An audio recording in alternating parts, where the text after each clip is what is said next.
السلام علیکم دوستو، کیسے ہیں آپ سب؟ میں زبینہ فیاض ایک بار پھر آپ کے ساتھ میں شروع کر رہی ہوں اسیر ہجر پارٹ 8۔ اگلے دن دعا زہرا نے اچھا خاصا نکاح کا انتظام کیا تھا۔ پریحہ لیمن کلر کی میکسی میں پور سجی دلہن بنی خانزادہ ہاؤس میں موجود تھی۔ اچھی خاصی گہما گہمی تھی، سب تیار تھے، سب لاؤنج کے ہال میں موجود تھے سوائے اس شخص کے جس کے لیے یہ سب بام جھام کیا گیا تھا۔ ارے بھائی، یش کو بلاؤ، سب پہنچ گئے ہیں، دعا زہرا نے کہا تو غفران یش کے کمرے میں گئی جہاں بیڈ پر اس کی شیروانی پڑی تھی، مگر کمرہ اور واش روم خالی تھا۔ یش لالا تو کہیں پر نہیں ہے پھپھو، غفران نے نیچے آ کر بتایا۔ پریحہ کے چہرے پر ہوائیاں اڑی۔ اسے ہر جگہ ڈھونڈا گیا مگر وہ کمرے میں تو کیا پورے خانزادہ ہاؤس میں کہیں بھی موجود نہیں تھا۔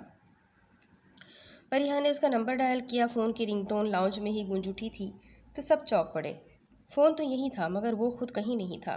پریحہ نے اپنے خاص ذرائع کو فوری میسج کیا مگر آگے سے انہوں نے بھی لا علمی کا اظہار کیا تو پریحہ کے پیروں تلے سے زمین سرک گئی۔ مطلب وہ بغیر اطلاع کیے روپوش ہو چکا تھا۔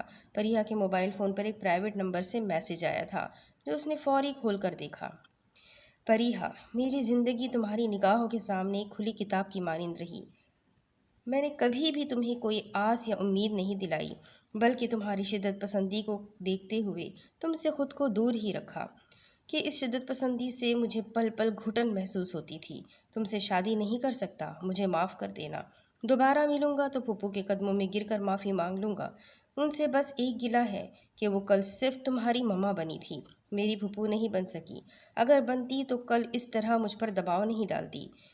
محبت کے صفحوں میں زبردستی جیسے لفظ کی کوئی گنجائش نہیں ہوتی، تبھی سب کچھ چھوڑ کر اپنی محبت کے پاس جا رہا ہوں۔ میں نے اس سے وعدہ کیا تھا کہ میں لوٹ کر اس تک ضرور آؤں گا۔ اگر یہ وعدہ نہ کیا ہوتا تب بھی شاید تمہیں اپنی زندگی میں تھوڑی سی جگہ میں دے دیتا۔ اس سے کیا وعدہ نبھانے کے لیے اسے اچھی طرح تم جانتی ہو کہ یشم خان زیادہ مر تو سکتا ہے لیکن اپنا وعدہ نہیں توڑ سکتا۔ یہ میرے اصول ہے۔ تم سے دور جا رہا ہوں، ہمیشہ ہمیشہ کے لیے۔ مجھے بھول جانا۔ تمہارا مجبور دوست یشم سلطان خانزادہ۔ اس کی پیلی زرد پڑتی شکل دیکھ کر اس کے ہاتھ سے دعا زہرا نے موبائل فون چھین لیا۔ وہ تیزی سے اپنے پوشن میں اپنے کمرے میں اوپر دوڑتی ہوئی چلی گئی، خود سے جویلری نوچ نوچ کر پھینکتے اس کی دل خراش چیخیں پورے خانزادہ ہاؤس کو ہلا گئی تھی۔ دوسری طرف سکندر کا مکمل چیک اپ ہو گیا تھا اور اس کی ٹریٹمنٹ اسٹارٹ کر دی گئی تھی۔ ڈاکٹر نے آپریشن کی ڈیٹ تقریباً ہفتے بعد کی دی تھی۔ اسی دوران وہ ارمان کے ساتھ 2-3 دن سے ایاز کی جگہ ریسٹورنٹ میں جا رہا تھا۔ ایاز کو ٹائیفائیڈ ہو گیا تھا اور اس کی حالت کافی بگڑ رہی تھی، اسی لیے ارمان اور سکندر نے اسے ہاسپٹل میں داخل کروا دیا تھا۔ سارا خرچہ وہ دونوں خود برداشت کر رہے تھے۔ آج اسے ریسٹورنٹ آئے تقریباً تیسرا یا چوتھا روز تھا۔ وہ حسب معمول اپنے اپنے کام میں مصروف تھے۔ غفران اپنی فرینڈز کے ساتھ اس نیو یارک کے فیمس شاپنگ مال میں موجود تھی۔ شاپنگ کے بعد یہ لوگ تھکی ہوئی فیملی ہال کی جانب موجود فیمس ریسٹورنٹ میں آئے تھے۔ غفران سلطان خانزادہ کا حسن ایسا ریر تھا کہ وہاں موجود ہر نظر اس پر ٹھہر ٹھہر جا رہی تھی۔ اس کی گردن میں مزید سریا فٹ ہوا۔ وہ خود پرست تھی، خود پسندی خون خون میں کوٹ کر بھر گئی تھی۔ کوئی اسے نظر انداز نہیں کر سکتا تھا۔ اسے عادت تھی مرکز نگاہ بننے کی، ہر نگاہ اس پر آ کر ٹھہرتی۔ اس کے لیے یہ ایک بہت عام سی بات تھی۔ اب بھی وہ جینس کی پینٹ کے اوپر سلیو لیس بلو ٹاپ پہنے وہ سب میں زیادہ نمایاں تھی، مگر آج اس کے ساتھ کچھ نیا ہوا تھا۔ وہ بری طرح چونکی تھی۔ اس کا چونکنا بنتا بھی تھا۔ ریسٹورنٹ داخل ہو کر جب اس نے ایک ٹیبل پر بیٹھی تو سامنے کاؤنٹر پر کھڑے ایک داڑھی والے انتہائی خوش شکل نوجوان ویٹر نے ان کے مغربی حلیہ دیکھ کر نفرت سے اپنی نگاہ پھیر لی تھی۔ غفران نے شرربار نگاہوں سے اسے دیکھا جس نے ان کی جانب سے اپنا رخ پھیر کر دوبارہ ان کی جانب دیکھنے کی زحمت تک نہیں کی تھی۔ ایکسکیوز می، غفران نے جان بوجھ کر دانت پیس کر اسے آواز دی تھی، مگر یہ دیکھ کر اس کے وجود میں جیسے بھاپڑے سے جلنے لگے تھے جب اس نے دوسرے ویٹر کو اشارہ کر کے اپنے عقب میں موجود ان لڑکیوں کا آرڈر لینے بھیج دیا تھا اور خود دوسری جانب لڑکوں کی ٹیبل تک چلا گیا۔ توجہ حاصل کرنے کے بھونڈے طریقے۔ وہ دل ہی دل میں خوب تلملاتی خود ہی بل کھاتی رہی اور نہ چاہتے ہوئے بھی تمام وقت اس کی توجہ کا مرکز وہی شخص رہا جو پوری کوشش کر رہا تھا کہ ان کی جانب نہیں دیکھے۔ مگر پھر وہ موقع آ ہی گیا جب باقی سب کے مصروف ہونے کی وجہ سے اسے نہ چاہ کر ان کے ٹیبل تک بل لینے آنا پڑا۔ وہ ٹھیک غفران کے پیچھے کھڑا تھا جب اس نے ہلکا سا ٹیبل بجایا، مگر وہ جان بوجھ کر متوجہ نہیں ہوئی۔ سکندر جس کے ہاتھ میں پین تھا، پین سے ہلکے سے اس کی چیئر پر ٹیپ کیا، مگر وہ غلطی سے آگے ہوئی تو پین اس کے بازو سے ٹکرا گیا۔ چٹاخ! غفران نے بجلی کی سی تیزی سے کھڑے ہو کر اسے ایک تھپڑ جڑ دیا۔ وہ بے یقینی سے اس بگڑی امیرزادی کو دیکھنے لگا۔ ابھی تو ایسے بیہیو کر رہے تھے جیسے پتہ نہیں کتنے مولانا ہو۔ تمہاری اوقات ہے کہ تم غفران سلطان خان زادہ کو اگنور کر سکو؟ آ گئے نا اپنی اوقات پر؟ تمہاری ہمت کیسے ہوئی مجھے چھونے کی؟ وہ حلق کے بل چلائی تھی، جبکہ شور کی آواز سن کر پیچھے کھڑا ارمان سکندر کے قریب چلا آیا۔ میم، آپ کو کوئی غلط فہمی ہوئی ہے۔ زبان اور ہاتھ چلانے سے پہلے بندہ اپنی تھوڑی سی عقل بھی استعمال کر لے۔ یہ بول نہیں سکتا تو یقیناً آپ کو مخاطب کرنے کی کوشش کر رہا ہوگا۔ ارمان نے درستگی سے کہا۔ غفران میڈم کا تو کاٹو تو بدن میں لہو نہیں والا حساب ہو گیا۔ سکندر وہاں سے فوری طور پر کاؤنٹر پر چلا گیا، جبکہ ارمان نے اس سے بل وصول کیا۔ پھر اگلے 2-3 روز تک وہ روز بہانے سے اس ریسٹورنٹ میں آتی رہی۔ اب اسے خاص کر ارمان ہی سرو کرتا تھا۔ اسے کوئی پرواہ نہیں تھی کہ اس نے اسے تھپڑ مارا تھا۔ تکلیف تھی تو اس بات کی کہ وہ اس کا بولڈ لباس دیکھ کر نفرت و حقارت سے اس سے رخ کیوں موڑ لیتا تھا، اور پھر غلطی سے بھی اس پر نگاہ نہیں ڈالتا تھا۔ کیوں؟ آخر کیوں؟ کیا اس کے نوخیز بے ساختہ بے تحاشا حسن میں اسے کوئی کشش محسوس نہیں ہوتی تھی؟ دوسری طرف صبح رابعہ بیگم ناشتہ بالکل تیار کر کے مسکراتی ہوئی اذہان کے کمرے تک آئی تھی۔ دروازے پر ہلکی سی دستک دی۔ جی اندر آ جائے۔ اندر سے اذہان کی نرم آواز سنائی دی۔ وہ اندر داخل ہوئی۔ ناشتہ تیار ہے، دونوں تیار ہو کر جلدی سے آ جاؤ، گرما گرم ناشتہ اپنے ہاتھوں سے کرواؤں گی۔ رابعہ بیگم مصروف انداز میں بولے گئی۔ یہ بھی نہ دیکھا کہ اذہان کے علاوہ کمرے میں کوئی بھی موجود نہیں ہے۔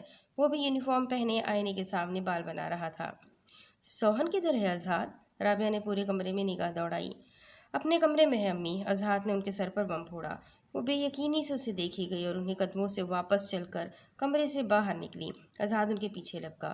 وہ اپنے کمرے کے باہر آ کر رکی، جہاں سے اشرف کمال برآمد ہو رہے تھے۔ آپ سے ایک سوال پوچھوں گی؟ مجھے اس کا بالکل سچ سچ جواب چاہیے۔ مجھے بتائیے، آپ نے اذہان کو سوہن کی رخصتی کیوں نہیں دی ہے؟ رابعہ بیگم نے ایسے لہجے میں پوچھا کہ اشرف کمال نئے سرے سے اذیت سے دوہرے ہوتے اپنے لب بھیج گئے۔ رابعہ بیگم بے تحاشا غم و غصے میں اشرف کمال کے سامنے کھڑی تھی۔ جب وہ خود سوہن کو اذہان کے کمرے میں چھوڑ کر گئی تھی تو رخصتی واپس کیوں لی گئی تھی؟ اگر تو بات کچھ اور تھی تو وہ برداشت نہیں کرنے والی تھی۔ اذہان نے رابعہ بیگم کو کندھوں سے تھام کر اپنی جانب گھمایا۔ امی، میری بات سنیں۔ ہٹ جاؤ اذہان، مجھے اپنے بابا سے بات کرنے دو، رابعہ نے درستگی سے کہا۔ یہ بابا کا فیصلہ نہیں تھا امی، یہ پوری طرح میرا فیصلہ تھا کہ ابھی مجھے رخصتی نہیں چاہیے، اذہان نے نرمی سے کہا۔ تو رابعہ نے بے یقینی سے اذہان کو دیکھا، جیسے اس کی بات پر اعتبار نہ آ رہا ہو۔ لیکن کیوں؟ تم کیوں رخصتی نہیں لینا چاہتے؟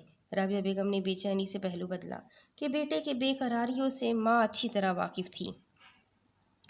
دراصل امی، 3 ماہ کے لیے میری سیاچین گلیشیئر پر ڈیوٹی لگنے والی ہے۔ میں سیاچین جا رہا ہوں، پھر ادھر سے واپسی پر دھوم دھام سے رخصتی لوں گا، اذہان نے نگاہیں چراتے ہوئے کہا۔ رابعہ بیگم مزید مشکوک نگاہوں سے اسے دیکھے گئی کہ اب سے 2-3 دن پہلے تو اس نے اس بات کا ذکر تک نہ کیا تھا، اوپر سے اس کا پہلی مرتبہ نگاہیں چرانا۔ اذہان، مجھے سچ سچ بتاؤ، آخر بات کیا ہے؟ تم نے اپنی 1 دن کی بیوی کو یوں بے آسرا چھوڑ کر جانے کی بات کر رہے ہو، جبکہ پتہ بھی ہے کہ اس کی جان و عزت کو خطرہ ہے۔ وہ جانور پھر سے کھلے عام دندناتا پھر رہا ہے، تم ایسے کیسے کر سکتے ہو؟ رابعہ بیگم نے بے بسی سے لب کاٹے کہ اشرف کمال بھی خاموشی سے گھر سے باہر نکل گئے تھے۔ امی جان، ایسا کچھ نہیں ہے، وہ شخص کل رات ہی اپنے آدمیوں سمیت گرفتار ہو چکا ہے، بلکہ اسے پولیس نے نہیں، ہم نے اپنی حراست میں لے لیا ہے کہ وہ پولیس سے زیادہ ہمارا مجرم ہے۔ اب تو وہ ایسے ہے جیسے کبھی دنیا پر تھا ہی نہیں، تو آپ اس کی جانب سے بے فکر ہو جائے۔ رہی بات سوہن کی، تو وہ میری عزت ہے، غیرت ہے، ملکیت ہے، اس کی جانب کوئی آنکھ اٹھا کر بھی نہیں دیکھ سکتا، آپ بے فکر رہے، اذہان نے انہیں کندھوں سے تھام کر تسلی دی۔ اب جلدی سے کچھ کھلائے، بڑی بھوک لگی ہے، اذہان نے ان کا دھیان خود پر سے ہٹانا چاہا۔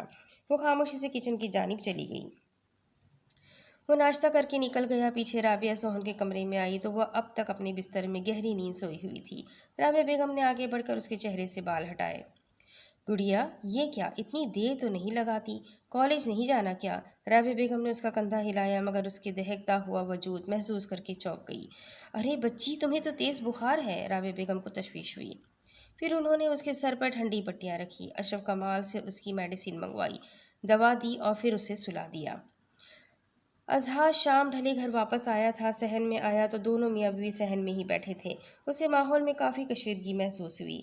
आज फिर उसके हाथ में एक छोटा सा बॉक्स था। अस्सलाम वालेकुम, उसने सलाम किया। वालेकुम अस्सलाम, जीते रहो, राबिया ने जवाब दिया। अम्मी, सोहन किधर है? मुझे उसे कुछ देना है। आज़ाद ने माहौल की कशीदगी दूर करने को ज़रा खुशगवार लहजे में इख्तियार कर किया तो राबिया बेगम के दिल को कुछ तसल्ली सी हुई। सुबह से बुखार में फनक रही है तुम्हारी बीवी, ऐसे ख्याल रखोगे तुम मेरी बेटी का? राबिया ने उसे घूरी से नवाजा तो वो कानों का हाथ लगाता हुआ अंदर की जानिब बढ़ गया। वो अंदर कमरे तक आया और दरवाजे पर हल्की सी दस्तक दी। अंदर आ जाए, सोहन की नकाहत भरी आवाज़ सुनाई दी तो वो कमरे में दाखिल हुआ। सामने ही वो शायद अभी नहा कर बाहर निकली थी कि नम सियाह जुल्फ़ों की आबशार कमर पर बिखरी हुई थी और वो सलीके से मेहंदी रंग सूट पर मेहंदी रंग दुपट्टा ओढ़े काट पर बैठी हुई थी। उसे देखकर बेसाख्ता निगाहें उसने चुराई। क्या हो रहा है भई? सुना है मिजाज बखैर और आफियत से नहीं है? अजहार ने अंदर आते उसे पहले की तरह नॉर्मल लहजे में छेड़ा तो उसने सर्द सा सांस खींचा, जैसे शुक्र अदा कर रही हो कि उनके दरमियान रिश्ता बदलने से अजहार नहीं बदला है। जी बुखार था, लेकिन अब ठीक हूँ मैं, सोहन ने धीमे लहजे में कहा। ये देखो मैं क्या लाया हूँ तुम्हारे लिए। अजहार ने एक बॉक्स उसके आगे किया तो उसकी बड़ी बड़ी सी आंखें हैरत से फैल गईं, जिनमें सामने वाले का दिल किया कि डूब कर उभर जाए। क्या है इसमें? ये तो हिल रहा है। सोहन बॉक्स को थामने वाली थी कि उछल कर 1 फुट दूर हुई कि वो बॉक्स हिलने जुलने लगा था और उसमें से बारीक बारीक रू रू की आवाज़ भी आ रही थी। कुछ नहीं होगा, खोल कर देखो तो सही। अजहार उसके उछलने पर मुस्कुराया। नो, मैं नहीं खुद देखूंगी, आप खुद ही मुझे खोल कर दिखा दें। उसने मुंह बनाया तो अजहार ने मुस्कुराते बगैर जिद की वो बॉक्स खोल दिया। उसने मौजूद एक छोटे से गोल मटोल गदार से ब्लैक पपी को देखकर वो बेतहाशा खुश हुई थी। ओह, ये बहुत सारा क्यूट सा बेबी है। सोहन ने उसे जल्दी से बॉक्स से निकाला और गोद में उठा लिया। तुम्हें पसंद आया? अजहार ने उसका गुलाब की तरह खिला चेहरा देख तमानियत से पूछा। बहुत बहुत बहुत, सो एक्साइटेड। आपको नहीं मालूम मुझे छोटे छोटे पपीज़ कितने पसंद हैं। और ये तो है ही बहुत क्यूट और इनोसेंट। सोहन ने उसके सर पर हाथ फेरा तो पपी उधर ही टर्न हो गया। ये कोई मामूली डॉगी नहीं है सोहन, ये बहुत रेयर और आला नस्ल का डॉगी है। हम लोग रखते हैं इन्हें, ये हमारे सिखाए हुए होते हैं, बेतहाशा समझदार और वफादार। हमारे बीच में एक जोड़े ने 11 से 12 बच्चे दिए थे, तो मैं ये तुम्हारे लिए ले आया। ये अभी सिर्फ 10 दिन का ही है। अजहार ने दांतों तले लब दबाकर शरारत आमेज लहजे में कहा, मगर वो तो पूरी तरह उस पपी में मगन थी, कहाँ उसकी बात समझती। इसका नाम क्या रखोगी? अजहार ने फिर से उसे मुखातिब किया, जो पूरी तरह अब उस नन्ही सी जान की जानिब मुतवज्जा थी। ये मेरी तरह बहुत ही क्यूट और इनोसेंट है ना, इसीलिए इसका नाम आज से बर्फ़ी होगा, उसने गर्दन अकड़ा कर कहा। फिर तो मीठी होना चाहिए। अजहार ने उसकी बात से इख्तलाफ किया। नहीं, ये बर्फ़ी होगा, मेरा बर्फ़ी। ये कहते सोहन के दिल में एक होक सी उठी। सुबह से कमरे में क्यों बंद हो? अम्मी बाबा बहुत परेशान हैं, चलो उनके पास चलते हैं, उन्हें बर्फ़ी से भी तो मिलाना है अभी। आज़ाद ने कहा तो उसने जल्दी से इस बात में सर हिलाया और आज़ाद की के साथ कमरे से बाहर निकल गई। दूसरी तरफ वीरा अपने आम से हुलिये में जीन्स के ऊपर ब्राउन टॉप पहने स्कार्फ गले में लिए अब गाड़ी लेकर दुआ नूर के घर की बाहर खड़ी थी। वो गाड़ी पार्क करके अंदर गई और उसकी आपी से मिली, जिन्होंने खुश इखलाकी से उसका इस्तकबाल किया। मुझे अंदाज़ा नहीं था नूर इतनी जल्दी यहाँ अपने दोस्त बना लेगी, उसकी आपी ने हैरत से कहा। मुझे भी नहीं था, वीरा ने मबहम सा मुस्कुरा कर कहा। तभी दुआ नूर तैयार होकर अंदर से बाहर आई। उसने अपने बंगाली कल्चर के हिसाब से सफ़ेद रंग की साड़ी पहन रखी थी, जिसका बॉर्डर सुर्ख कलर का था। लंबे बाल दाएं कंधे पर आगे की जानिब गिरा रखे थे। सलोने से रूप में वो इस वक्त काफ़ी पुरकशिश और जाजिब नज़र लग रही थी। चले, वीरा ने उसे मुस्कुराकर कहा। चले, वो कहते खुद ही वीरा के आगे चल पड़ी, जैसे उसे पता नहीं कर कितनी जल्दी थी। वो दोनों गाड़ी में बैठी और वीरा ने गाड़ी ड्राइव की। अनिल और आप क्या लगते हैं आपस में? दोनों ने गुफ्तगू का आगाज़ किया। बहन भाई, वीरा का लहजा सर्द सपाट था, किसी भी तासुर से आरी ओह! बिल्कुल नहीं लगते। अनिल की आँखें ब्राउन हैं जबकि आपकी नीली, और शक्लें भी आपस में बिल्कुल नहीं मिलती। हमारे करतूत भी आपस में नहीं मिलते, वीरा ने हंसकर टाल दिया। मगर क्या करें, गुज़ारा तो करना पड़ता है ना। यहाँ अमेरिका में आप लोगों का अपना ज़ाती घर है। हाँ, अनिल क्या करते हैं? नूर ने मज़ीद पूछा। अपना बिजनेस है उसका, वीरा भी बगैर किसी तरदुओ के तरदद के जवाब दिए गई। मगर सच शुक्र कि वो लोग कैफ़े पहुंच गए थे। पार्किंग में गाड़ी खड़ी हुई तो अनिल, जो ब्राउन थ्री पीस में मलबूस इंतहाई वजीह लग रहा था, काफ़ी पुरजोश अंदाज में उसका इस्तकबाल किया। अनिल ने नूर की जानिब का डोर खोला तो वो एक दिलकश मुस्कुराहट चेहरे पर सजाए गाड़ी से बाहर निकल आई। Welcome dear. अनिल ने उसकी जानिब हाथ बढ़ाया जो कि उसने बिला झिझक थाम लिया।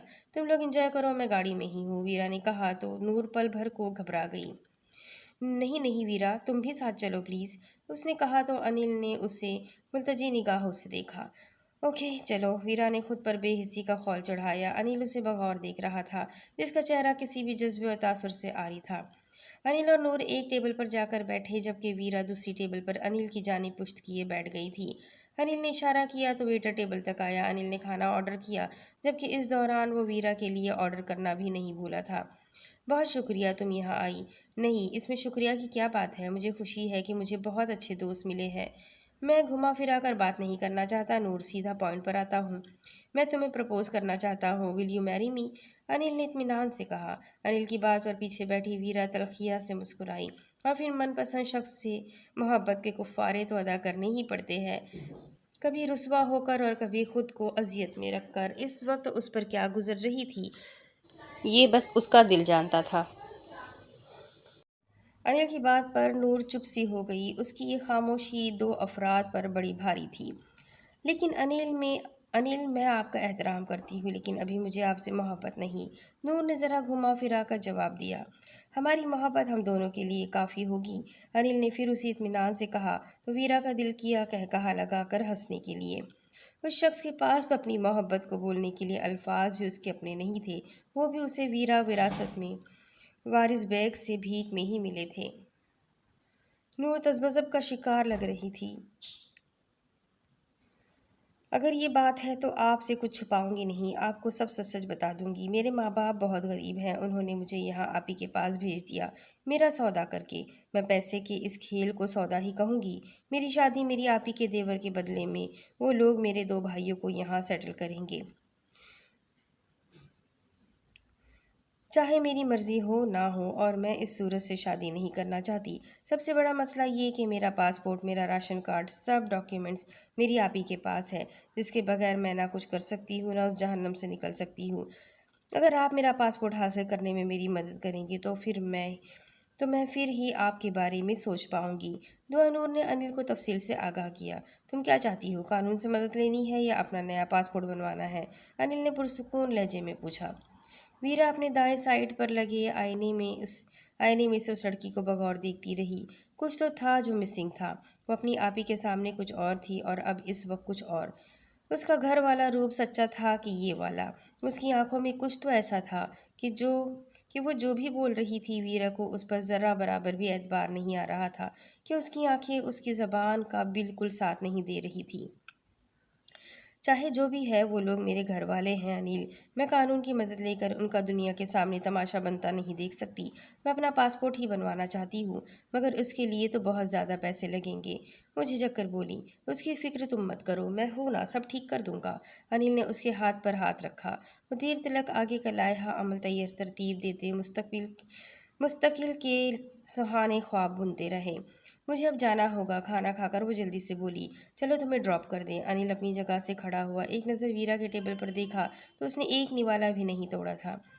तुमने तो कुछ खाया नहीं वीरा, वो निगाहें चुरा कर बोला। मुझे भूख नहीं है, चलो, वीरा बेतासुर लहजे में कहती वहां से उठी। अनिल और वीरा उसे घर ड्रॉप करके आ गए। वापसी पर गाड़ी में बिल्कुल खामोशी थी। आखिर अनिल को ही बेचैनी हुई। तुम्हें दुआनूर कैसी लगी वीरा? अनिल ने पूछा। इंतहाई दोगली और मुनाफिक, वो ऐसी है नहीं जैसी खुद को प्रिटेंड करती है। वो अंदर से कुछ और है और बाहर से कुछ और। ज़रूर कोई ना कोई झोल है, ज़रूर वो कोई ना कोई झूठ बोल रही है। वो जो कुछ भी बोल रही है तुम्हें लाजमी क्रॉस चेक करवाना चाहिए। وہ ابھی بول ہی رہی تھی کہ گاڑی کو ایک جھٹکے سے بریک لگے۔ ویرا نے ہڑبڑا کر انیل کو دیکھا جو غضبناک تیور لیے ویرا کو سرخ نگاہوں سے گھور رہا تھا۔ ویرا نے بے یقینی سے اسے دیکھا۔ مجھے نہیں معلوم تھا تم اپنی محبت میں اندھی ہو کر اس حد تک گر جاؤ گی ویرا، مجھے اس سے بزن کرنے کو کچھ بھی بکواس کرو گی۔ مجھے اندازہ نہیں تھا تم اس قدر سیلفش نکلو گی۔ وہ دہاڑا۔ ویرا نے غم و غصے سے پاگل ہوتے اسے دیکھا۔ میں تمہاری طرح نہیں ہوں انیل سلیمان خان زادہ، میں نے اپنے اور تمہارے بیچ ہر دوسرا رشتہ بھلا کر ایک دوست ہونے کے ناطے ایک مخلصانہ مشورہ اور اپنی رائے تمہیں دی ہے۔ اب تم آنکھیں ہونے کے باوجود اندھے بن جاؤ تو یہ تمہاری غلطی ہے۔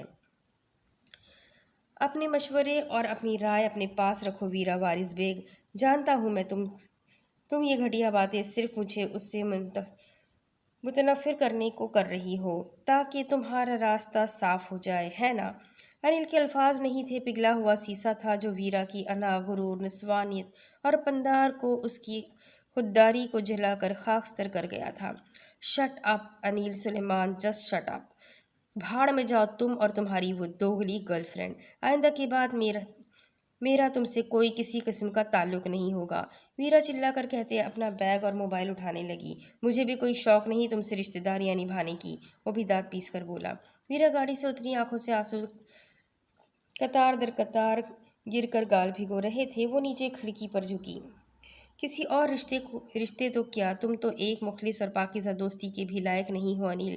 لعنت ہے میری گزری تمام زندگی پر جس میں مجھے یہ غلط فہمی لاحق تھی کہ تم میرے ایک بہترین دوست ہو اور مجھے سمجھتے ہو۔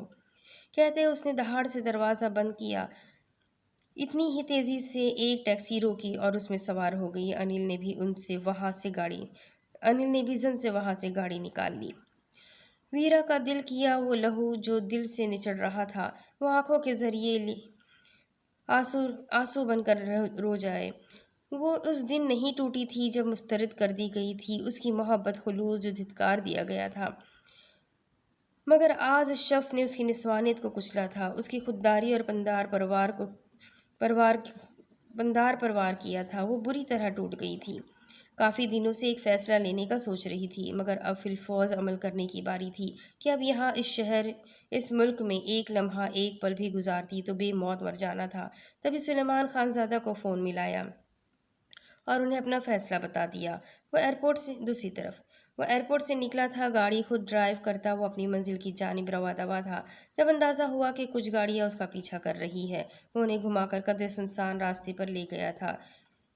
وہ راکی کے آدمی تھے جنہیں جرم کی دنیا کا بیٹ مین چاہیے تھا۔ سنسان راستے پر جب ان گنڈوں کی دو گاڑیاں دھول اڑاتی پہنچی تو بہت جلد انہیں احساس ہو گیا کہ وہ جس گاڑی کے تعاقب میں آ رہے ہیں اب وہ گاڑی ان کا تعاقب کر رہی تھی۔ اپنی گاڑی میں بیٹھے اس بیٹ مین کے لبوں کو ایک پراسرار مسکراہٹ نے چھوا تھا۔ بے وقوف! جب ان گنڈوں کی گاڑیوں نے بریک لگائے تو اس نے بھی اپنی گاڑی کو بریک لگا دی۔ اب وہ گنڈے جوک در جوک اپنی گاڑیوں سے نکلنے، اس بیٹ مین کو دنیا سے رخصت کرنے، اس کی گاڑی کی جانب لپکے تھے۔ جب اس کی گاڑی کا ڈور کھولے تو گاڑی اندر سے خالی تھی۔ وہ بوکھلائے تو تب جب ایک دو بم دھماکوں کی آواز سے فضا میں بھونچال سا آیا اور ان کی گاڑیوں کے پرخچے اڑ گئے۔ ان میں سے ایک دو گنڈے جو قدرے کمزور دل کے تھے اپنی گاڑیوں کی اس حشر پر ہی اپنی جان بچا کر دم دبا کر وہاں سے فرار ہو چکے تھے۔ اب وہ جسے مارنے آئے تھے ادھر ادھر بے وقوفوں کی طرح دیکھ رہے تھے۔ جب وہ ایک درخت کے تنے سے ٹیک لگائے اطمینان سے کھڑا نظر آیا، اس کے ہاتھ میں ایک بیٹ تھا جس کا نیچے والا کونا وہ زمین پر رکھے اسی مخصوص انداز میں گھما رہا تھا۔ اس نے اپنے انابی لبوں تک چہرے کو ہڈی سے ڈھانپ رکھا تھا۔ وہ سب گنڈے اس کی جانب لپکے جب اس نے فضا میں ان کی جانب بیٹ لہرا کر انہیں رکنے کا اشارہ کیا۔ تبھی ایک بھاری رعب و دبدبے والی گمبھیر آواز سنائی دی، ایکچولی بیٹ مین کا موڈ کافی اچھا ہے، اسی لیے آخری موقع دینا چاہتا ہوں، بھاگ کر اپنی جان بچا لو۔ پیار کر رہی ہوں، اسی لیے کم از کم آج کوئی خون خرابہ کر کے اپنا موڈ برباد نہیں کرنا چاہتا۔ سو تم میں سے جس کو اپنی جان پیاری ہے وہ بھاگ جائے، اور ہاں، اپنے باپ راکی سے کہنا اگلی مرتبہ مقابلے کا دل ہوا تو سامنے سے آ کر وار کرنا، نہیں تو بیوی کی چوڑیاں پہن کر اس کے پلو میں چھپ جانا۔ یشم سلطان خان زادہ نے اپنے چہرے سے ہڈی ہٹائی تو براؤن آنکھوں کی ہیبت نے دلوں پر لرزہ طاری کر دیا۔ وہ لوگ اپنے چاقو بھالے وہیں پھینک کر فرار ہو گئے۔ बुज़दिल। यशम बड़बड़ाया और फिर से गाड़ी में आकर बैठा। वो लोग जानते थे सामने खड़ा शख्स एक फौलादी तूफान था, जो अगर उन पर कहर बनकर नाजिल होता तो उसके बेड के कीलों से उनके बखिए उधड़ जाते। तभी दुम दबाकर भाग खड़े हुए। उसने गाड़ी स्टार्ट की और गाड़ी फिर से हवाओं से बातें करने लगी। गाड़ी खारिया की हदों में दाखिल हुई तो तसव्वुर जां के दिल फरेब एहसास से खुद ब खुद लबों पर मुस्कान जगमगाने लगी। वो बहुत जल्द खारिया कैंट के एरिया के करीब पहुंच चुका था। हेड ऑफिस पहुंचकर कुछ ज़रूरी कार्रवाई सरअंजाम दी और फिर वहां से जल्दबाजी में निकला और अब वो एक सियाह गेट के सामने खड़ा था। उस गेट तक पहुंचने में 10 साल लगा दिए थे। अब वो उस गेट से आगे अपनी मंजिल तक पहुंचने में 10 घंटे देर करने का भी रवादार नहीं था। तभी हल्के से बेल का बटन दबाया और अब वो सांस तक रुके अंदर से आने वाली एक एक आहट का दिलो जान से मुंतजिर था। हाँ, एक आहट गेट तक आती महसूस हुई थी। इस आहट के साए में ही तो उसकी ज़िंदगी की डोर बंधी थी। ये आहट थी जिसका बरसों तड़प तड़प कर इंतज़ार किया था। गेट के उस पार ही एक नाजुक सा वजूद था, जिसमें यशम सुल्तान खानज़ादा के रूह के टाँके पिरोए हुए थे। आउच! सोहन ने अपनी शहादत की उंगली अपने लबों में दबाई, जो कि बेध्यानी में चाय के पैन से जा टकराई थी। आज सुबह से ध्यान का पर्दा कहीं अटका हुआ था। अज़हर ड्यूटी पर था, जबकि अशरफ और राबिया बेगम अपने किसी जानने वाले की यहाँ अयादत को गए हुए थे। वो कॉलेज से आकर अपने लिए चाय बना रही थी। तबीयत में अजीब सी बेचैनी रची बसी थी। अशरफ कमाल ने उसे बताकर तसल्ली दी थी कि ये निकाह वक्ती तौर पर किया गया है, एक हिफाजती इक़दाम है जो वक्त आने पर ख़त्म कर दिया जाएगा। उसे अजीब सी बेचैनी हुई थी, मगर कहीं सुकून भी था कि एक वादे की पाबंद थी, तो ज़मीर से ज़रा सा बोझ हल्का हो गया था। मगर फिर भी ये सब नाकाबिले कबूल था। वो जिस रिश्ते की पाबंद हो चुकी थी, उसकी पाकीज़गी ये गवारा नहीं करती थी कि वो किसी और को सोचे। अजीब सी सूरत हाल में जा फंसी थी। वो खाने के बाद चाय पी रही थी जब दरवाजे पर बेल हुई। बाबा लोग होंगे। वो जल्दी से उठी और बाहर गेट तक आई, मगर गेट पर पहुंचकर जैसे पत्थर की हो गई। उसे लगा वो सांस लेना भूल गई है या बेजान हो गई है। आज बरसों के बाद देखा है। अब भी आंखों का रंग गहरा है और माथे की सानुली सी लकीर दिल में कितने दिए जलाती है। तेरी कामत के साए की खुशबू, गुफ्तगू में बहार का मौसम, बेसबब एतबार का मौसम। कितना हैरान हो गई खुद पर, मैं तुझे आज तक नहीं भूली। पिछले मौसम की याद बाकी है। नौशी गिलानी। गेट की झरी में से सोहन ने जिस शख्स को गेट के बाहर खड़े देखा था, उसके वजूद का तमाम लहू निचड़कर चेहरे पर आ गया था। उसे लगा वो अगला सांस नहीं ले पाएगी। सोहन सिर्फ गेट तक आई थी, अभी तक बोली नहीं थी। बाहर खड़ा शख्स तो बुरी तरह उसकी रूह तक में पंजे गाड़ कर उसके दिलो जान पर काबिज था, मगर बहुत देर हो चुकी थी। सोहन को लगा देर हो गई। बरसों की बेमोल इंतज़ार का गम और गुस्सा और नाराज़गी उमड़कर सीने में हलचल मचाने लगी। इसीलिए अजनबी बनना बेतहाशा ज़रूरी था। बाहर खड़ा वो शख्स सिर्फ आहट से पहचान चुका था कि गेट तक कौन आया है। वो रूह तक सरशार हुआ था। Barfi, open the door please, I know you are there, Yasham Sultan Khanzada ने बेकरारी के आलम में कहा। भारी गंभीर आवाज़ सुनकर सोहन के हाथ पैर फूल गए। वो बेतहाशा खौफज़दा हुई थी, मगर जी कड़ा किया। 2-3 गहरे गहरे सांस भरे उसने नरमी से गेट खोला। जी, आप कौन? किससे मिलना है आपने? सोहन ने निगाहें मिलाए बगैर उसके जूते की जानिब देखते हुए आहिस्तगी से पूछा। ये चंद अल्फाज सुनकर सामने वाला अपनी जगह पर जैसे पथरा गया था। आंखों के गोशे बरसों बाद दीदारे यार से मुस्तफ़ीद हुए और अगले ही पल लबों को एक जानदार से मुस्कुराहट ने छुआ। जानता हूँ बर्फ़ी, लौटने में देर लगा दी मैंने। तुम्हारी नाराज़गी बजा, लेकिन तुम्हारी आंखें तुम्हारे लबों का साथ नहीं दे रही है। ये मुझसे कह रही है कि ये मुझे सदियों से जानती है। यशम ने गेट से अंदर दाखिल होकर उसका हाथ बड़ी मोहब्बत, अकीदत और हक से थाम कर सुकून से कहा। सोहन को लगा जैसे उससे किसी दहकते अंगारे ने छू लिया था। तभी जल्दी से उसके भारी हाथ की नरम गिरफ्त से अपना हाथ खींच लिया। सोहन का दिल किया दहाड़े मार मार कर रोए। जब अशरफ कमाल और राबिया बेगम गेट से अंदर दाखिल हुए, तो वो मुंह पर हाथ रखती अपनी सिसकियां दबाती अपने कमरे में भाग गई। दो नम निगाहों ने मुस्कुराते ही मंजर और उसके ओझल होते निशान अपने दिल पर सबत होते महसूस किए। कौन कौन है? मैं पूछता हूँ, कौन है? अशरफ कमाल घबरा कर आगे बढ़े। जो मबहूस सा उस जगह को देख रहा था, इस आवाज़ पर होश की दुनिया में वापस लौटा और पीछे मुड़कर अशरफ कमाल को देखा। अशरफ कमाल ने एक पल में पहचान लिया वो कौन है, जबकि राबिया बेगम हैरत से उस खूबरू पठानों वाले नक्शो निगार और रंगत लिए मर्दाना वजाहत के शाहकार आदमी को गौर से देख रही थी। बाबा, ये शम्स सुल्तान खानजादा अशरफ कमाल से लिपट गया। अशरफ कमाल भला इस गबरू जवान को ब्राउन बोलती निगाहें कब भुला सकते थे। उनकी भी निगाहें नम हो गई।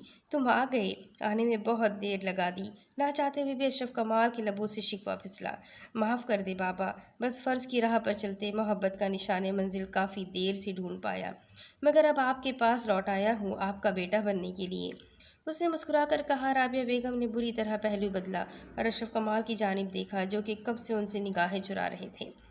आओ अंदर बैठकर बात करते हैं। अशरफ कमाल उसे बहाने से ड्राइंग रूम में ले गए और राबिया बेगम को कुछ रिफ्रेशमेंट की चीज़ें लाने को कहा।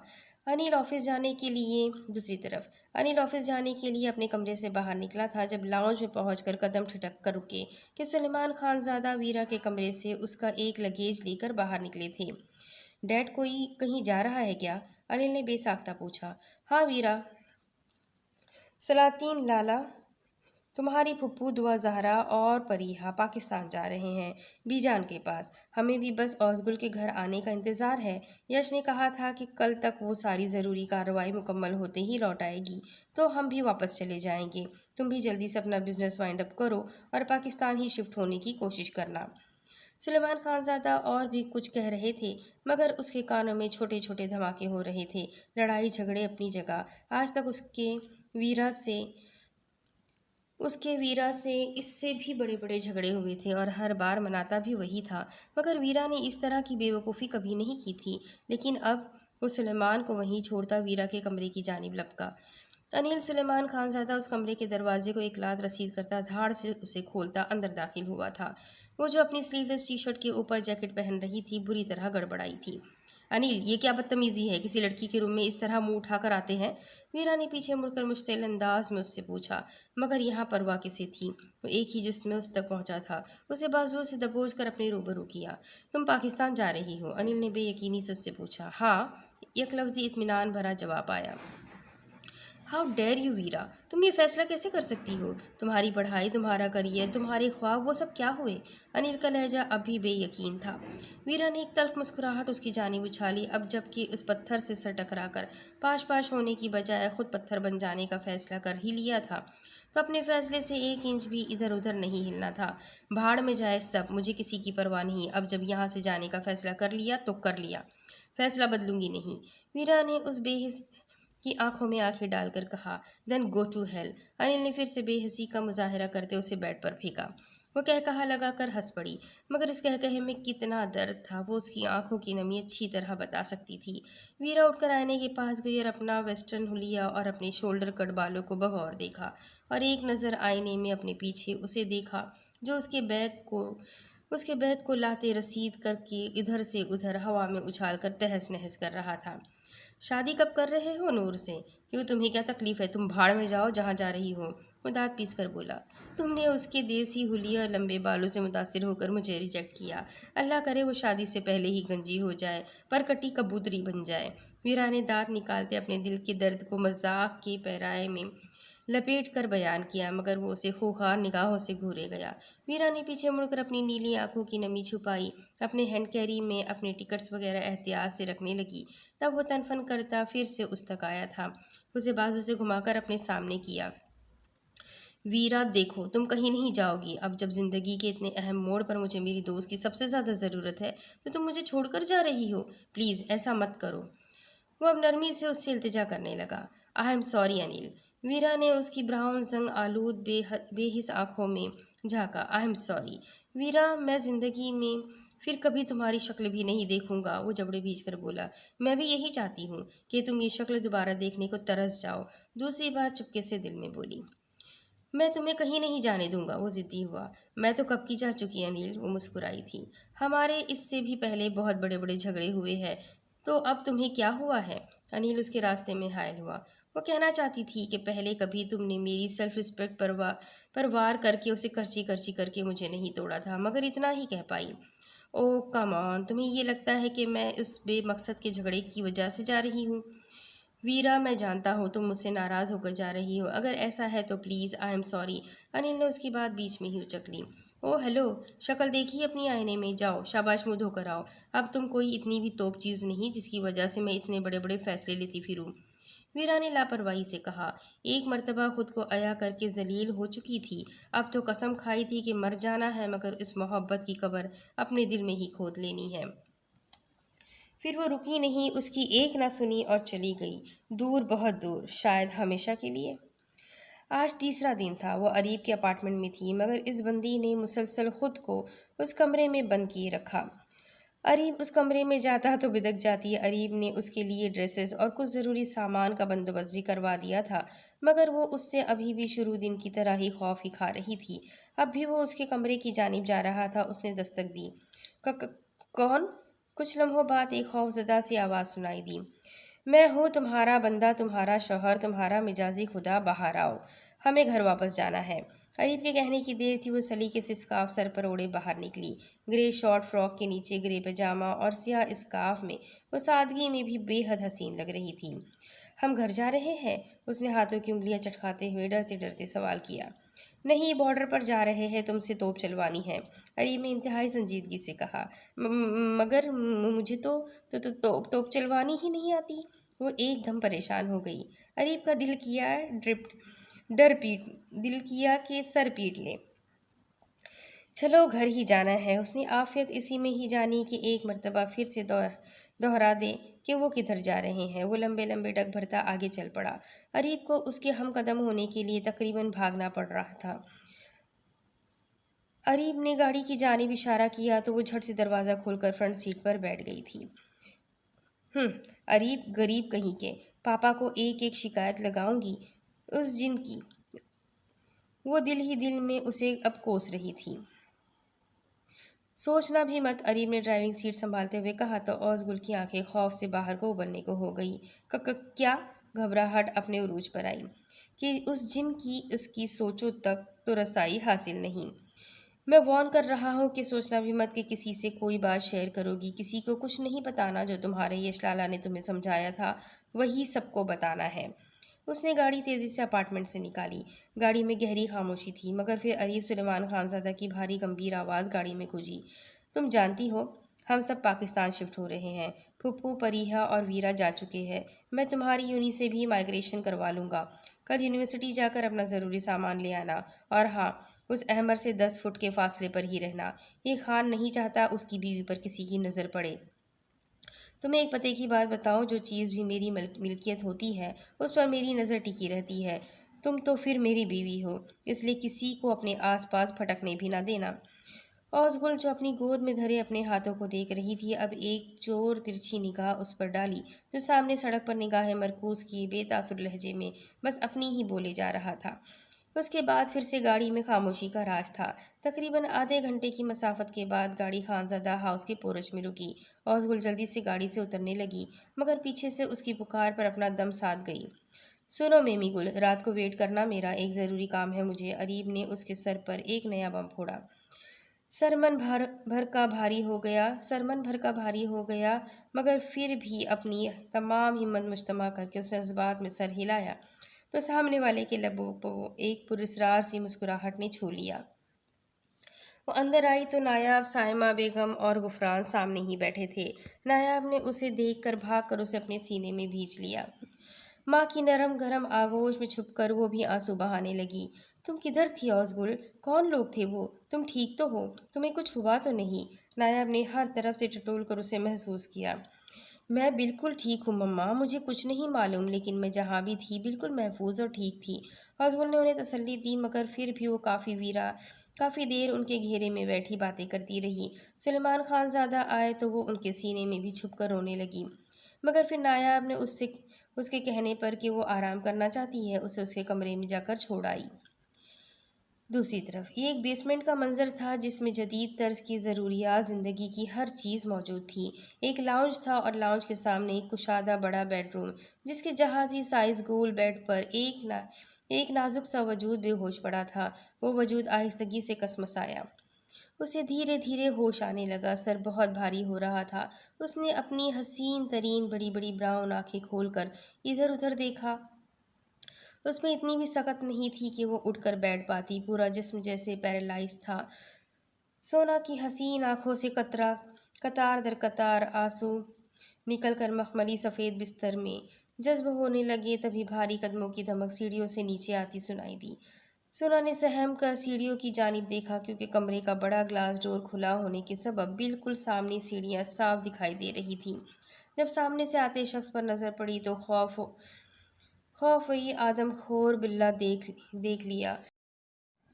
سونا تو میرا سونا ہے، سونے جیسا تیرا من، سن ذرا سن کیا کہتی ہے دیوانے دل کی دھڑکن، تو میری ہیروئن نمبر 1۔ سکندر حارث بیگ بے ڈھنگے انداز میں گانا گاتا لاؤنج سے کمرے اور پھر بیڈ کی جانب آیا تھا۔ تب تک سونا اپنی پوری ہمت مجتمع کرتی تڑپ کر اٹھتی بیڈ گراؤنڈ سے لگی تھی۔ اس کے ہاتھ میں حرام مشروب کی بوتل تھی۔ ایک جھٹکے سے بیڈ پر اوندھے منہ گرا۔ سونا کے منہ سے ہلکی سی چیخ برآمد ہوئی۔ بیڈ گراؤنڈ میں گھسنے کو ہوئی تو وہ گہرا مسکرایا۔ سکندر حارث بیگ نے تکیہ کھینچ کر اپنی تھوڑی کے نیچے رکھا اور دلچسپی سے اسے تھر تھر کانپتے دیکھنے لگا۔ ویسے کمال کی چیز ہو تم، جب سے منہ لگی ہو دنیا کی کوئی بھی دوسری چیز سکندر حارث بیگ کو اپیل نہیں کر پا رہی۔ تمہیں سب سے پہلے چھونے والا مرد میں ہوں، آخری بھی میں ہی رہوں گا۔ اب تم اس غلیظ کوٹھے پر ایک پل بھی رہو سکندر حارث بیگ برداشت نہیں کرے گا۔ تمہیں تو میرے اس محل میں رہنا، میرے دل کی ملکہ بن کر، میری باہوں میں۔ اس نے مسکرا کر کہتے اسے سر تا پیر تک نہارتے ہوئے کہا۔ کیوں لائے ہو مجھے یہاں؟ دیکھو مجھے بخش دو، مجھے جانے دو، اس بار میں سچ میں مر جاؤں گی، وہ گلوگیر لہجے میں کہتی پھوٹ پھوٹ کر رو دی۔ تمہیں یہ جان کر خوشی ہوگی میری جان کہ اس بار میں تمہیں تمہاری مرضی سے ہی ہاتھ لگاؤں گا، اسی لیے فوراً سے پہلے خاموش ہو جاؤ اور اپنے یہ آنسو صاف کرو۔ اس نے اس دن اس انداز میں کہا کہ سونا رونا تو بھول ہی گئی۔ متحیر بڑی بڑی آنکھوں سے اسے دیکھنے لگی جو آج اب کی بار کچھ اور ہی لگ رہا تھا۔ ایسے مت دیکھو جان، میں تو پہلے ہی ان آنکھوں میں پوری طرح ڈوب گیا ہوں۔ میں تو تمہیں بہت تکلیف پہنچائی ہے نا۔ ایسا کرو، یہ بوتل میرے سر پر مار کر تم اپنا بدلہ لے لو۔ سکندر نے اس کے سامنے بوتل رکھی جس میں ابھی بھی چند گھونٹ مشروب کی موجود تھے۔ سونا نے اپنے ہاتھ اپنی پشت پر چھپا لیے اور زور زور سے نفی میں سر ہلانے لگی۔ پھر سکندر مسکرایا۔ تمہارا نام کیا ہے؟ سونا؟ کوٹھے والا نہیں، اصلی والا۔ سکندر کے ماتھے پر بل پڑے، وہ شراب کے نشے میں ہکلاتے ہوئے گڑبڑاتے ہوئے بات کر رہا تھا۔ سنایا، اس نے خوف سے زرد پڑتے اس کے ماتھے کے بل دیکھ کر جلدی سے سچ اگلا۔ سنایا، واو، اتنے اچھے نام کا بیڑا غرق کر رکھا ہے۔ آج سے تم سونا نہیں، سنایا ہی ہو۔ اب اگر مجھ سے کوئی سوال پوچھنا ہے تو پوچھ لو۔ سکندر نے جیسے فراغ دلی کا مظاہرہ کیا۔ ہم کہاں ہے؟ اس نے ڈرتے ڈرتے پوچھ ہی لیا۔ تمہاری دنیا سے ہزاروں کلومیٹر دور۔ جواب مبہم سا تھا۔ ہم واپس کب جائیں گے؟ پوچھتے ہوئے سنایا کے گلے سے گلٹی سی ابھر کر معدوم ہوئی۔ کبھی نہیں، تم ہمیشہ یہیں رہو میرے پاس۔ اب تمہاری جان کا صدقہ اتارتے ہوئے تمہاری آزادی کی بھاری قیمت دی ہے میں نے کوٹھے پر۔ صرف تم میری ہو۔ سکندر نے بتاتے ہوئے اس کے سر پر بم پھوڑا تو سنایا پھوٹ پھوٹ کر رو دی۔ سچ ہے، ان جیسوں کی کوئی قدر قیمت نہیں ہوتی۔ جیسے ریشم جو اس کی ماں بنی پھر رہی تھی، اسے بتائے بغیر اس کا سودا بھی کر دیا۔ اسے کانوں کان خبر تک نہ ہوئی، اسے سکندر جیسے وحشی کے حوالے بھی کر دیا۔ اب کیوں رو رہی ہو؟ سکندر کے ماتھے پر بل آئے۔ آپ مجھے یہاں کیوں لائے ہیں؟ کافی دیر سے دل میں مچلتا سوال آخر زبان پر لے ہی آئی۔ سکندر کھل کر مسکرایا۔ بعد میں بتاؤں گا، فی الحال یہ کھانا کھاؤ۔ اس نے کہا تو ایک نوکرانی سیڑھیاں اتر کر نیچے آئی اور بیڈ پر کھانے کی ٹرے رکھ کر انہیں پیروں واپس چلی گئی۔ مجھے بھوک نہیں ہے، سنایا نے بمشکل یہ الفاظ ادا کیے۔ ایک دن ایک مرتبہ پہلے میری حکم عدولی کر کے بھیانک نتیجہ بھگت چکی ہو۔ کیا چاہتی ہو، پھر سے کوئی سزا دوں؟ उसने संजीदगी से कहा तो सोना अब कांपते हाथों से छोटे छोटे निवाले मुंह में डालने लगी। जितनी देर वो खाना खा रही थी वो सीधा होकर अपनी आंखों पर बाजू रख गया। वो खाना खा चुकी तो उठा और जिन पैरों से चलकर यहाँ तक आया था उन्हीं पैरों से वापस चला गया। सनाया बेड पर निढाल सी गिरकर फिर से अपनी किस्मत पर आंसू बहाने लगी। दूसरी तरफ अशरफ कमाल और रेशम ड्राइंग रूम में बैठे हल्की फुल्की गुफ्तगू में मगन थे। वो अपने बारे में उन्हें तमाम तफसील बताता रहा। तभी राबिया बेगम ट्रे में मुख्तलिफ चीज़ें सजाए ड्राइंग रूम में आई। रेशम ने उन्हें हैरत से देखा क्योंकि जब वो सोहन को यहाँ छोड़ने आया था तब उन खातून जो यहाँ नहीं थी तो उसने उन्हें यहाँ नहीं देखा था। बेटा ये सोहन की मामी है, मेरी बेगम। अशरफ कमाल ने ही उसकी उलझन दूर की। ओह, आपसे मिलकर बहुत खुशी हुई आंटी, यशम ने एहतरामन कहा। मगर राबिया बेगम मुस्कुरा भी नहीं सकी। दिल में आते कई तरह के वहम वसवसों को वो झुठला रही थी और दिल में हजारों दुआएं मांग डाली थी कि ये शख्स वो ना हो जिसके बारे में वो सोच भी नहीं सकती। उसकी शख्सियत ऐसी सहरंगेज थी कि पूरे माहौल पर एक अजीब रौब व दबदबा का आलम था। वो पूरे माहौल पर छाया हुआ था। अशरफ कमाल और उसने बातें करते हुए ही चाय पी, जबकि राबिया बेगम गायब दिमागी से हूँ हाँ में जवाब देती रही। यशम अशरफ कमाल की जानिब मुतवज्जा हुआ। बाबा, क्या मैं सोहन से कुछ देर मिल सकता हूँ? वो शायद नाराज़ है मुझसे।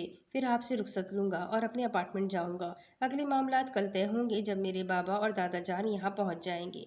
यशम के लबों से मीठी मुस्कान जुदा नहीं हो पा रही थी। भूरी आंखों में ऐसी चमक थी कि उन्हें खैरा हो जाती। उसकी इस बात पर राबिया बेगम का चेहरा धुआं धुआं हुआ। राबिया बेगम ने शौकी निगाहों से अशरफ कमाल को देखा जो अब उसे अंदर जाने की इजाज़त दे रहे थे।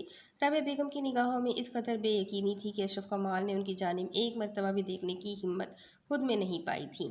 बेटा जाओ, अंदर अपने कमरे में होगी, दाएं तरफ से तीसरा कमरा है, अशरफ कमाल ने बेबसी से लब भींच कर कहा। वो मुस्कुराकर अपनी जगह से उठा और शहजादों से आन बान शान लिए अंदर की जानिब बढ़ गया। राबिया बेगम अब अभी अशरफ कमाल की जानिब देख रही थी। आप जानते हैं आपने अभी क्या किया है? अपने बेटे की इज्जत उसकी बीवी के कमरे में किसी नामहरम को जाने की इजाज़त दी है। राबिया बेगम ने बेतासुर लहजे में कहा। उनके अल्फाज की भी जज्बात से आरी थे। अशरफ कमाल खामोशी से उठकर कमरे से बाहर लॉन में चले गए और बाहर निकल कर गहरे गहरे सांस भरने लगे कि उन्हें अपना दम घुटता हुआ महसूस हो रहा था। सोहन बेड क्राउन से टेक लगाकर बैठी थी, बाजू घुटनों के गिर्द फोल्ड कर रखे थे। आंखों में वहशत ही वहशत थी। उसका दिल किया इस कदर दहाड़े मार मार कर रोए कि पूरा शहर सर पर उठा ले। दिल बहुत अजीब हो रहा था। तभी बेड पर पास पड़ा उसका फ़ोन रिंग हुआ। नंबर देखा तो ये देखकर दिल धक से रह गया कि आज अजहाद उसे बेवक्त कॉल कर रहा था। सोहन की हिम्मत नहीं पड़ी कि कॉल रिसीव कर ली, मगर जब फ़ोन आया एक मरतबा खामोश होकर दोबारा रिंग करने लगा तो उसने धड़कते दिल के साथ फ़ोन यस करके कान को लगाया। कुछ कहने की चाह में सोहन के लब कँपाए, लेकिन वो कुछ बोल ही नहीं पाई। मीठी, अजहाद ने ऐसे पुकारा कि सोहन के रोंगटे खड़े हो गए। जी। उसके गले में जैसे फंदा सा लग गया। मैंने जब से होश संभाला सिर्फ तुमसे मोहब्बत की है। उस जगह पर हमेशा तुम्हें सोचा। कब तुम रघुजा में बस गई पता ही नहीं चला। वो बुरी तरह लब काटते नम निगाहों से उसे कहे गया। सोहन को महसूस हुआ उसके कान साए साए कर रहे हैं। देखो मेरे नसीब, मेरी चाहत मेरी दस्तरस में होने के बावजूद मैं कितना तही दामन हूँ, उसने करबामेज लहजे में कहा। सोहन की पलकों से मोती टूटकर गोद में गिरने लगे। फ़ोन पर पकड़ मजबूत होती गई।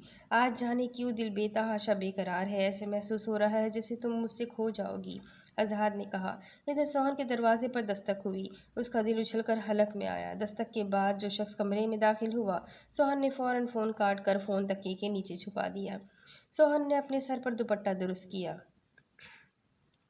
बर्फी, नाराज़ हो मुझसे? वो ज़रा सा अंदर आया और दाएं जानिब रखी कॉट पर बैठ गया।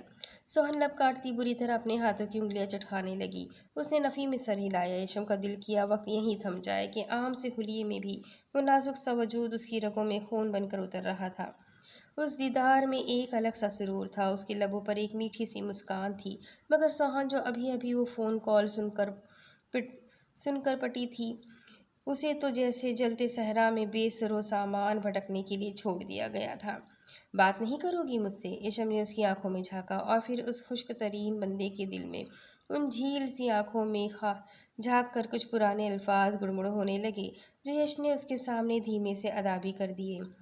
सुनो, दो आंखों वाली लड़की, सुनो तुम खूबसूरत हो, भला की खूबसूरत हो, अगर शीशा तुम्हें देखे तुम्हारे अक्स के सदके, वो आंखें दान कर डाले, तुम्हारी दिल नशी आंखें, किसी बंजर जमी पे देवमालाई सी झीलें हैं कि जिनमें तीरने वाले खजाने ढूंढ लाते हैं। वो बोलकर शरारत भरे अंदाज में खामोश हुआ, मगर सोहन ने असरारी अंदाज में निगाहें फेर ली। क्या हुआ सोहन? Is everything okay? तुम ठीक तो हो? कोई परेशानी है क्या? अब की बार रेशम ने उसे गहरी निगाहों से देखते हुए उसे आवाज़ दी। नहीं, कुछ भी तो नहीं।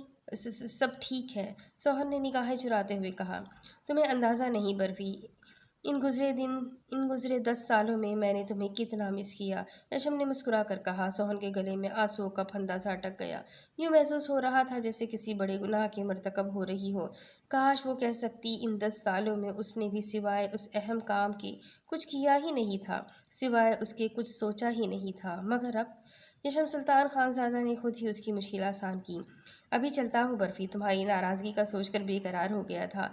1-2 दिन तक पापा और दादी के साथ ही आऊँगा।